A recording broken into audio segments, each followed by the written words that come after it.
Question number 3 देखिए 5.1 में first का थर्ड।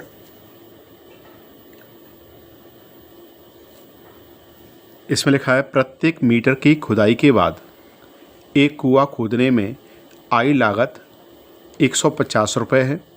बाद में प्रत्येक मीटर की खुदाई की लागत 50 रुपये बढ़ जाती है। तो ये बताना है कि ये क्वेश्चन एपी सीरीज़ में है कि नहीं है।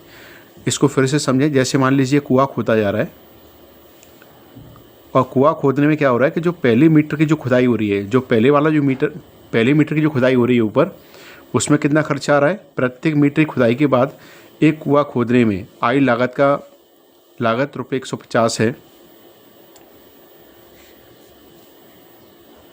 एक कुआं खोदने में आई लागत रुपये 150 है। बाद में प्रत्येक मीटर की खुदाई में की लागत 50 रुपये बढ़ जाती है। जैसे मान लीजिए हमने कोई कुआं खुदवा रहे हैं और उसके ऊपर का जो पहला जो मीटर की जो गहराई है, इस गहराई को खुदवाने में 150 रुपये खर्चा आ रहा है। अगर हम दूसरे मीटर की खुदाई करवाएंगे तो उसमें 50 रुपये और बढ़ जाएगा, यानी उसमें कितना खर्चा आएगा 200 रुपये। अगर हम तीसरे मीटर की खुदाई करवाएंगे तो क्या होगा कि पहले मीटर पर 150 रुपये खर्च हो रहे थे, अगर हम दूसरे मीटर की खुदाई करवा रहे हैं तो 50 रुपये और ज़्यादा लगेंगे, यानी 200 रुपये लगेंगे। अगर हम तीसरे मीटर की खुदाई करवाएंगे तो तीसरे मीटर में क्या होगा, दूसरे मीटर में जो पैसे लगे थे उससे 50 रुपये और ज़्यादा में लगेंगे, यानी इसमें लगेंगे 200 + 50 यानी 250। चौथे मीटर की खुदाई में क्या हुआ, तीसरे मीटर की खुदाई में जो पैसा लगा है यहाँ पर उससे 50 रुपये और ज़्यादा, यानी 250 में प्लस और 50 करिए यानी कि 300 रुपये। ये चीज़ समझ में आ रही है। अब हमने यहाँ लिखा पहले मीटर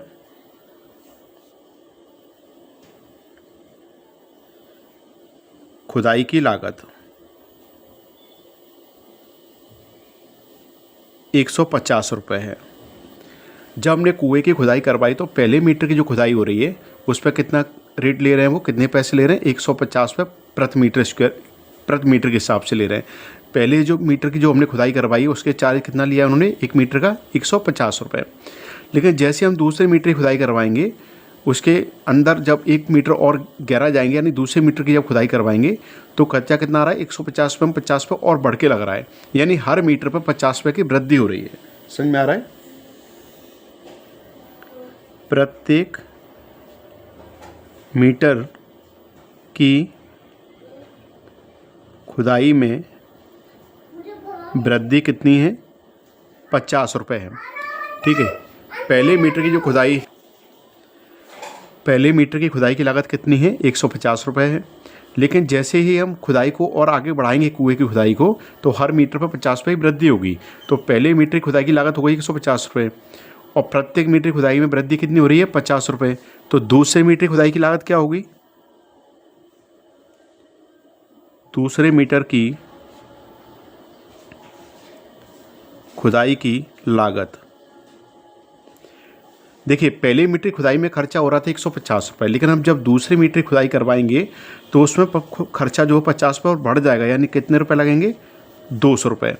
ऐसे ही तीसरे मीटर की खुदाई की जो लागत होगी वो क्या होगी, 50 रुपये और बढ़ जाएंगे, 250 रुपये। ऐसे ही चौथे मीटर की खुदाई की लागत क्या होगी, इसमें भी 50 रुपये बढ़ जाएंगी, यानी कि 300 रुपये। आगे समय में अतः श्रेणी क्या बन रही है, श्रेणी क्या बन रही है, पहले मीटर पे खर्चा हो रहा था 200 रुपये, फिर 250, उसके बाद 300। पहले मीटर पे 150 रुपये खर्च हो रहे थे, पहले मीटर पर 150 रुपये, दूसरे पर 200, तीसरे पर 250, चौथे मीटर पर 300 रुपये। ऐसी ये कीमत बढ़ती जाएगी। ठीक है। अब हमें ये चेक करना है कि एपी सीरीज़, ये श्रेणी जो है, ये जो सीरीज़ बनी है, ये एपी सीरीज़ में है या नहीं है। तो कैसे चेक करेंगे, दूसरे पद में से पहला पद माइनस करिए, यानी A2 में से 1 माइनस करिए, कितना आ रहा है 50। तीसरे पद में से दूसरा पद माइनस करिए, यहाँ भी 50। ठीक है। ऐसे ही चौथे पद में से तीसरा पद माइनस करिए,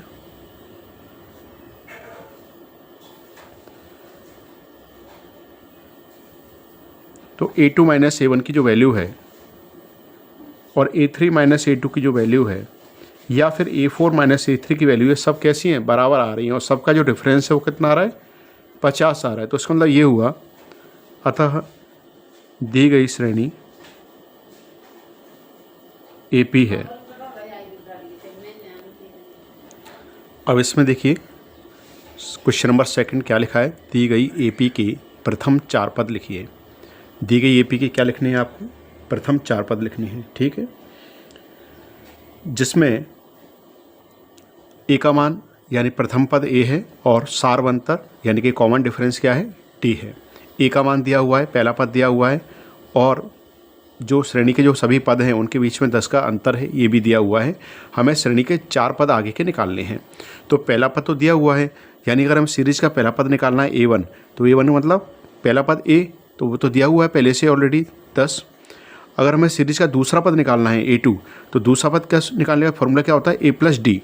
यहाँ A का मान रखेंगे 10 प्लस D का मान रखेंगे 10, 10 और 10 20। अगर हमें तीसरा पद निकालना है तो फॉर्मूला क्या बन जाएगा, A प्लस 2D। A की वैल्यू 10 प्लस 2 और D का मान, देखिए A का मान यहाँ भी 10 रखा, D का मान भी 10 रखा, क्योंकि दोनों की जगह A और D दोनों के मान 10 हैं। यहाँ हमने A का मान 10 रखा प्लस D का मान 10 रखा, ये 10 और 10 20। यहाँ A का मान 10 रखा हमने, प्लस की जगह प्लस रखा, 2 की जगह 2 लिखा, D की जगह फिर से 10 लिख दिया, ये 10 आ गया, ये प्लस 2 का 10 से गुणा करेंगे तो 20, 10 और 20 30। क्लियर है यहाँ तक। अब हम निकाल रहे हैं चौथा पद, 4th टर्म। फॉर्मूला क्या हुआ, A प्लस 3D। तो A की वैल्यू 10 है प्लस 3 और D की वैल्यू क्या है, 10 है। 3 का 10 से गुणा करेंगे तो 30 हो जाएगा, 30 और 10 40 आ गया सही में। इस प्रकार से श्रेणी के हमने आगे के 4 पद, इसमें 4 पद निकाल लिए हमने। अब ये समझने की बात है कि A plus D, A plus 2D, A plus 3 या A, ये कैसे आते हैं वो सुनिए। ये कैसे आते हैं तो समझ लें पहले इस चीज़ को कि nवा पद निकालने का सूत्र होता है A plus n minus 1 into D. nवा पद निकालने का सूत्र क्या होता है, A plus n minus 1 into D. अगर आपको पहला पद निकालना है तो आप n की जगह 1 लिखिए। अगर आपको पहला पद निकालना है तो आप n की जगह क्या लिखेंगे, 1। अब देखिए 1 माइनस 1 क्या हो जाएगा, ये 1 माइनस 1 क्या हो जाएगा, 0। और ये d लिखा है, d का इंटू 0 में करें तो 0 हो जाएगा, और A प्लस 0 यानी A। तो A1 का मान क्या हुआ, A हुआ, A1 का मान पहला पद। ऐसे अगर हमें दूसरा पद निकालना है तो क्या होगा, सुनिए, सूत्र तो वही होगा, AN बराबर A plus n minus 1 into D. अगर आपको दूसरा पद निकालना है तो आप n की 2 लिखिए, यानी सेकंड टर्म। अब क्या होगा, 2 में से 1 माइनस करेंगे, 2 में से 1 माइनस करेंगे तो 1 बचेगा, और 1 का इंटू डी से करेंगे तो d आ जाएगा। तो ये दूसरा पद हो गया A प्लस डी। ऐसे अगर आपको तीसरा पद निकालना है तो आप क्या करेंगे, A की जगह तो A ही रहेगा, प्लस n की जगह 3 करेंगे तो 3 माइनस 1, 3 माइनस 1 मतलब 2D आ रहा है सही में। ऐसे ही चौथा पद निकालना है तो फॉर्मूला यही रहेगा, A प्लस, या n की जगह 4 लिखेंगे, क्यों चौथा पद निकालना है आपको, 4th टर्म निकालना है तो 4 लिखेंगे, यहाँ 4 माइनस 1 करेंगे यानी 3D हो जाएगा। तो ये समझ में आ गया कि ये फॉर्मूले कैसे बने थे। यहाँ श्रेणी का प्रथम पद A है और सारवांतर यानी कॉमन डिफरेंस D है। A का मान 10 है, D का मान 10 है, ठीक है। प्रथम पद और सारवांतर यानी फर्स्ट टर्म और कॉमन डिफरेंस दिया हुआ है। आपको सीरीज के फर्स्ट 4 टर्म निकालने हैं। तो पहला पद यानी A1 का मान A हुआ, A का मान 10 रख दिया। फिर दूसरा पद यानी A प्लस डी, A और D का मान रख दिए, 10 प्लस 10 यानी 20। तीसरा पद A प्लस 2D, तो A का मान रख दिया 10 प्लस 2 और D का मान 10, 2 का 10 गुणा करेंगे 20 हो जाएगा, 20 प्लस 10 यानी 30 हो गया। ऐसे ही 4th टर्म यानी A प्लस 3D, ये चीज़ समझ में आ गई। सेकंड क्वेश्चन देखिए, जिसमें A की वैल्यू दी हुई है -2 और D की वैल्यू क्या दी हुई है, 0। और आपको इस श्रेणी के फर्स्ट 4 टर्म निकालने हैं, यानी प्रथम 4 पद निकालने हैं।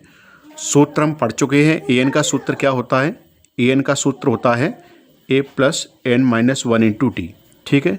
अगर पहला पद निकालना है तो n की जगह 1 करेंगे, 1 माइनस 1, 1 माइनस 1 0 हो जाएगा। A plus n minus 1, n की जगह 1, 1 माइनस 1 यानी कि 0, और 0 को इंटू डी से करें तो 0 हो जाएगा, 0 को इंटू डी से करें तो 0 हो जाएगा। और A प्लस 0 क्या हुआ, A ही बचेगा। तो A1 का मान क्या हुआ, A। ऐसे दूसरा पद अगर निकालना हो तो दूसरे पद के लिए क्या बताया था हमने, दूसरा पद अगर निकालना है तो ए की जगह तो ए ही रहेगा, प्लस एन की जगह 2 हो जाएगा, 2 - 1 हो जाएगा ये, इंटू डी, ए प्लस 2 में से 1 माइनस करें तो 1 बचेगा, 1 का इंटू डी करें तो डी आ जाएगा। तो पहला पद क्या हो रहा है, ए हो रहा है, दूसरा पद क्या हो रहा है, ए प्लस डी हो रहा है। ऐसे तीसरा पद निकालेंगे तो एन की जगह आप यहाँ भी 3 लिखोगे और एन की जगह यहाँ भी 3 लिखो तो 3 - 1 यानी 2 हो जाएगा, तो 2D हो जाएगा, ए प्लस 2D हो जाएगा। आ गया सही में। पहला पद अगर हमें निकालना है, फर्स्ट टर्म अगर निकालना है पहला पद, यानी कि A1 निकालना है तो A1 क्या होता है, ए होता है जो कि पहले से दिया हुआ है। दूसरा पद यानी सेकंड टर्म A2 बराबर फॉर्मूला होगा A प्लस डी, ए की वैल्यू प्लस डी की वैल्यू क्या है, 0 है, -2 + 0 करेंगे तो -2 ही बचेगा, 0 को प्लस करने से कोई अंतर नहीं आएगा। ऐसे ही अगर हमें तीसरा पद निकालना है, तीसरा पद यानी कि थर्ड टर्म, तो सूत्र क्या होगा, A प्लस 2D, तो ए की जगह तो क्या रहेगा, ए का मान रहेगा -2 + 2 और डी का मान क्या है, यहाँ 0 दिया हुआ, डी की वैल्यू 2 का इंटू 0 में करेंगे तो 0 ही आएगा, तो क्या बचेगा, -2।